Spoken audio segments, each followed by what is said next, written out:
Hi, Anna Keith. Good evening, everyone from the Hartford newsroom. Yeah, this is not a Republican or Democrat issue, as you'll see. Connecticut is one of a dozen states considering this. 8 of the past 10 years, lawmakers have considered proposals to legalize the controlled medical use of marijuana. It passed once, only to be vetoed by Republican Governor Jody Rell. Governor Malloy supports the idea, and over the years, lawmakers have heard from dozens of people who say for some illnesses, it's the only thing that works. We've had testimony during the course of these public hearings where people have testified that the only relief that they get for their illness has come through the use of marijuana. Back in 1983, Republican Representative Penny Bacchiacchi's former husband was dying of cancer when she illegally obtained marijuana for him.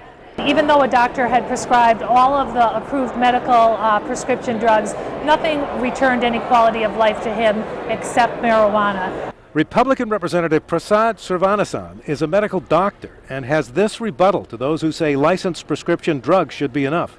Yes, all of those are available, but it is not as effective, A, and in B, in some people, it is not effective at all. Under the law, the state would establish a way to obtain marijuana and would establish a limited number of state dispensaries requiring a doctor's note to receive a month's supply.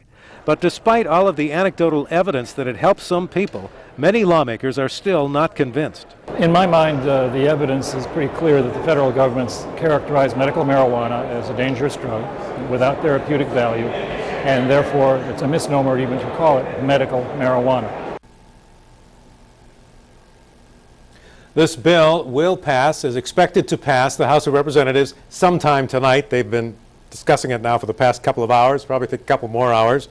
And then our sources say that the House of Representatives is likely to take up later tonight that bill that boosts the minimum wage and is likely to take up that controversial Sunday sales bill tomorrow. Live from the Hartford newsroom, Mark Davis, News 8.